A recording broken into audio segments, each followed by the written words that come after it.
GCRT Gandhinagar પ્રેરિત જિલ્લા શિક્ષણ અને તાલીમ ભવન જૂનાગઢ અને જિલ્લા પ્રાથમિક શિક્ષણાધિકારીની કચેરી જૂનાગઢ દ્વારા આયોજિત વિજ્ઞાન ગણિત પર્યાવરણ પ્રદર્શનમાં આપનું હાર્દિક સ્વાગત છે। જૂનાગઢ શહેર અને જૂનાગઢ ગ્રામ્ય તાલુકાનું સંયુક્ત વિજ્ઞાન ગણિત પ્રદર્શનનું આયોજન પીએમ શ્રી ખડિયા કન્યા પે સેન્ટર શાળાના યજમાન પદે આજ રોજ કરવામાં આવ્યું। આ વિજ્ઞાન ગણિત પ્રદર્શનમાં જૂનાગઢ શહેર અને જૂનાગઢ ગ્રામ્યના 150 જેટલા બાળ વૈજ્ઞાનિકોએ ઉત્સાહભેર પોતાની કૃતિઓ રજૂ કરી હતી, જેમાં આ બાળ વૈજ્ઞાનિકોને સપોર્ટ પૂરો પાડવા 75 જેટલા માર્ગદર્શક શિક્ષકો હાજર રહ્યા હતા।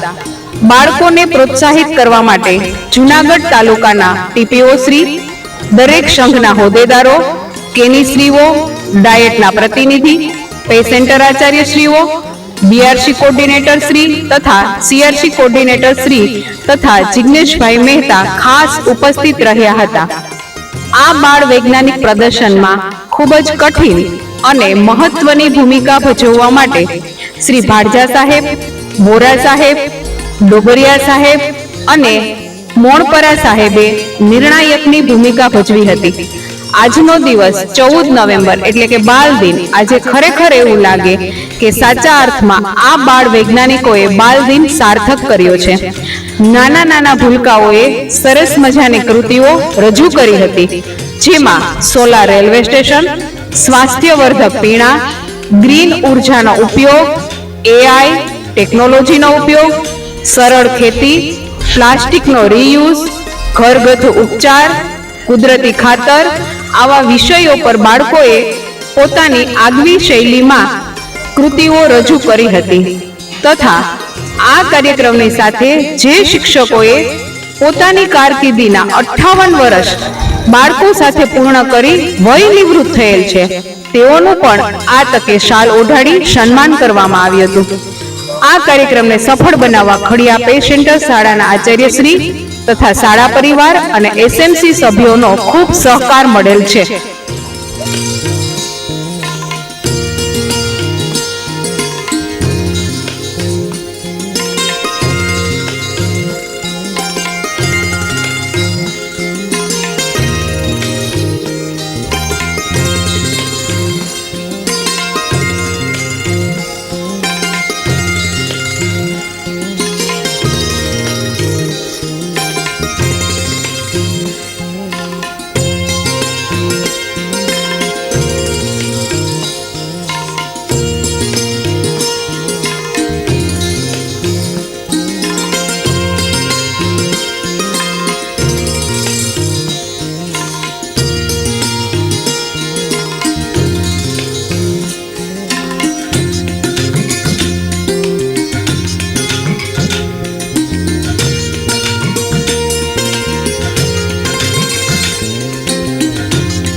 નમસ્કાર. જીસીઆરટી ગાંધીનગર પ્રેરિત જિલ્લા શિક્ષણ અને તાલીમ ભવન જુનાગઢ, જિલ્લા શિક્ષણ સમિતિ જુનાગઢ તેમજ PM Shri Khadiya pay centre શાળાના ઉપક્રમે આજરોજ આહિર સમાજ ખડિયા ખાતે વિજ્ઞાન ગણિત પ્રદર્શન જુનાગઢ સિટી અને ગ્રામ્ય તાલુકા કક્ષાનું આયોજન થયું.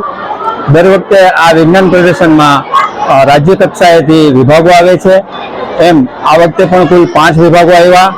એની જે વિજ્ઞાન પ્રદર્શનની મેઇન થીમ છે એ વિકસિત અને આત્મનિર્ભર ભારત માટે સ્ટેમ, એ અંતર્ગત 5 અલગ અલગ વિભાગો, જેમાં ખેતી, કચરાનું વ્યવસ્થાપન, નવીન ટેકનોલોજી, મનોરંજન સંબંધી મોડેલો, આરોગ્ય અને સ્વચ્છતા તેમજ જળ સંરક્ષણ અને વ્યવસ્થાપન, એ તમામ વિભાગો થઈ અને જુનાગઢ ગ્રામ્ય અને શહેર તાલુકાની તમામ શાળાઓમાંથી કુલ 74 જેટલી કૃતિઓ અહીંયા રજૂ થઈ.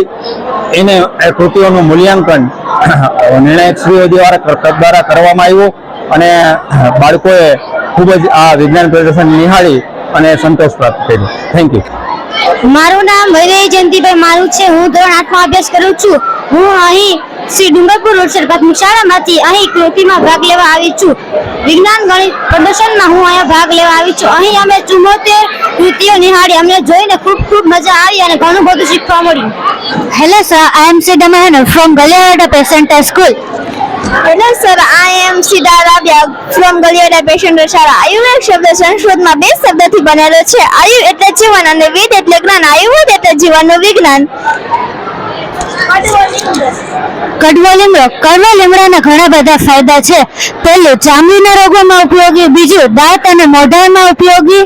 ત્રીજું, રોગ પ્રતિકારક શક્તિ વધારવામાં ઉપયોગી. અને ચોથું, મચ્છરો અને જીવાતોથી બચવા માટે ઉપયોગી. કેરીની ગોઠલીનું મુખવાસ. પહેલું, પાચન તંત્ર માટે લાભદાયક. બીજું, કોલેસ્ટ્રોલનું પ્રમાણ ઘટાડવામાં ઉપયોગી. ત્રીજું, ડાયાબિટીસમાં ઉપયોગી. અને ચોથું, દાંત અને મોઢાના રોગોમાં ઉપયોગી. કાકજીયા. પહેલું, લીવર માટે લાભદાયક. બીજું, તાવ અને ઇન્ફેક્શન માટે લાભદાયક. ત્રીજું, મૂત્રપિંડ સંબંધિત તકલીફોમાં ઉપયોગી. અને ચોથું, પાચન તંત્રમાં ફાયદાકારક. ફેક્ટરી કે કારખાનામાં કે આગ લાગી હોય ને ત્યાં જઈને હાલે ને આગ લાગી હોય ને ત્યાં સાયરન વાગે એટલે બધાને ખબર પડે કે આને આગ લાગી અને કેવી રીતે કામ કરે છે.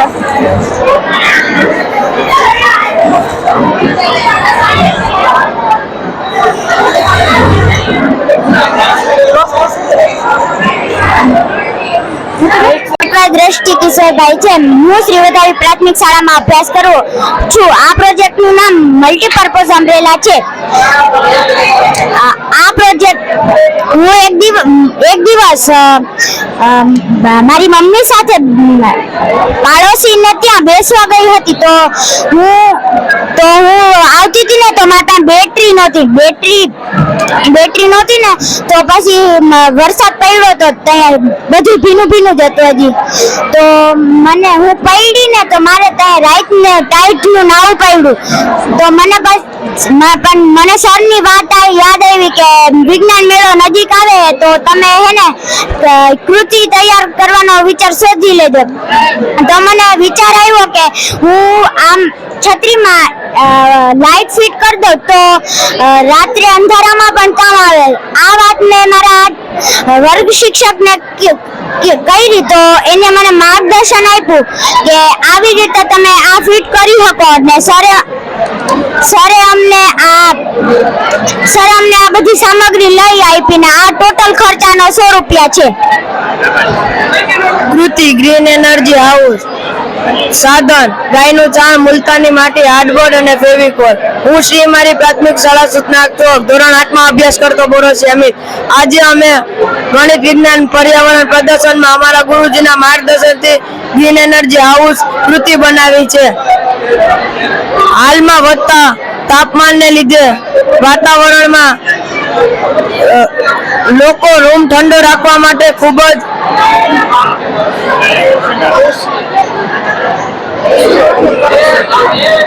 જ એસીનો ઉપયોગ કરે છે.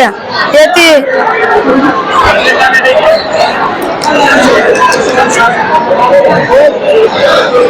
જેના લીધે વાતાવરણમાં ઘણો ફેરફાર આવે છે.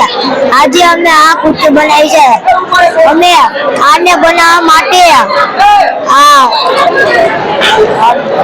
હાર્ડબોર્ડની દિવાલ ઈંટોથી બનાવેલી છે. 2 લેયરની આ ઉપરની છત છે એ 2 લેયરની છે. પેલી લેયર વાંસની પટ્ટી ગાયનું છાણ ને માટેથી બનાવેલી છે અને બીજી લેયર અમે સિમેન્ટ કોન્ક્રીટથી બનાવેલી છે. આ બારીઓ દેખાય છે શંકુ આકારની, જેનાથી બહારની ઠંડી હવા અંદર આવે. આ બહારથી પોળી, અંદરથી સાંકડી.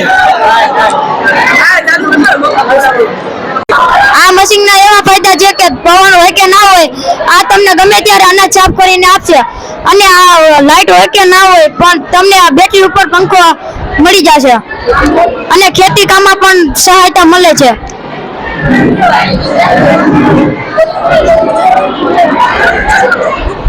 અમારા પ્રોજેક્ટનું નામ છે હોમમેડ વિનોવિંગ મશીન શ્રી તોરણીયા પ્રાથમિક શાળા. ખેતી કામમાં જેમ જ અનાજ ઉપાડવાની જરૂર હોય છે તેમજ ઘરે ઘરે ગૃહિણીઓને અનાજ સાફ કરવાની જરૂર પડે છે.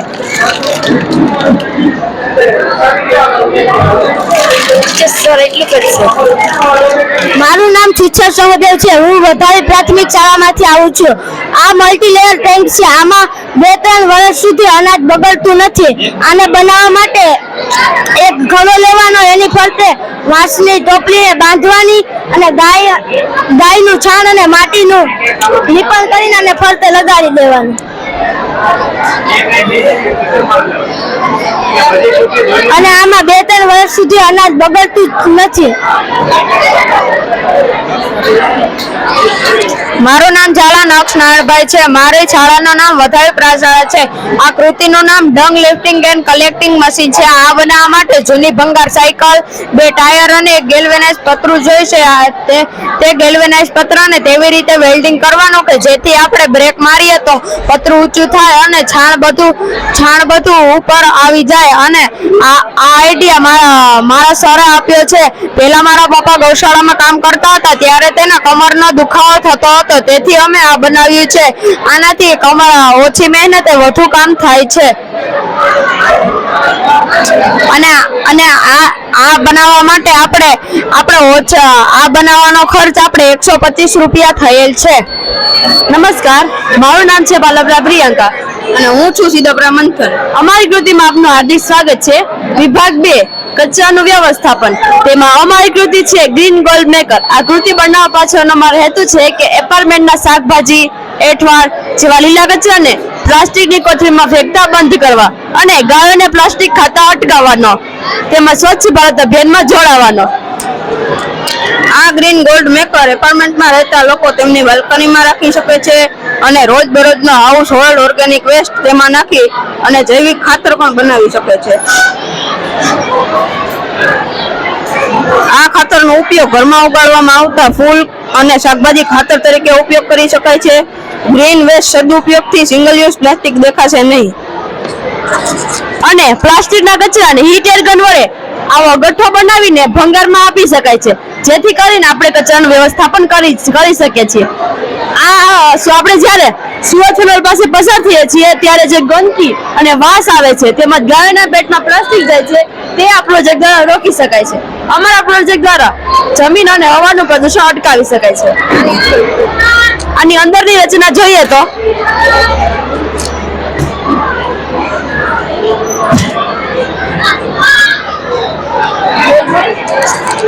અંદર જ બ્લેન્ડરની ચકરી જેવા દાંતા રાખેલા છે, જેથી કરીને સરળતાથી આ વિઘટન થઈ શકે છે.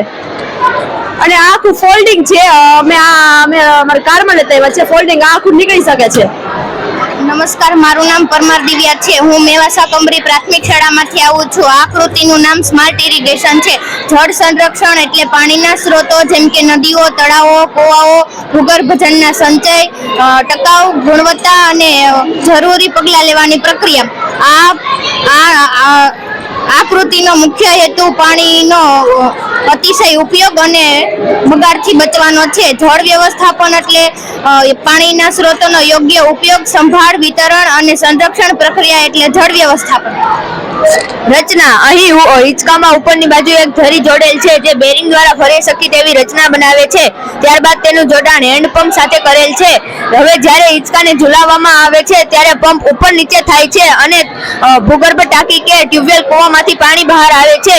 આ હિંચકાનું સ્થાન એવી જગ્યાએ પસંદ કરીશું કે જ્યાં ભૂગર્ભ ટાંકો કે ટ્યુબવેલ કૂવો હોય. આ પદ્ધતિમાં વિદ્યુતનો ઉપયોગ થતો નથી તેમજ શારીરિક શ્રમ પણ થતો નથી, તેથી ઇકો ફ્રેન્ડલી પણ કહી શકીએ છીએ. આ પદ્ધતિ અપનાવીને આપણે જળ સંરક્ષણ અને વ્યવસ્થાપનમાં એક નવીનતમ વિચાર આપી શકીએ છીએ. નમસ્તે, મારું નામ કાઝી અવદ રઝા ઇમરાનભાઈ છે. મારા માનસિક શિક્ષકનું નામ કિરણ ટીચર છે. હું ધોરણ 8 માં અભ્યાસ કરું છું. તો મારી શાળાનું નામ છે જાલોરાપા પેશેકર શાળા. મારો વિભાગ 5B છે. મારી કૃતિનું નામ છે વરસાદી પાણીનું નિર્વ્યય સંરક્ષણ.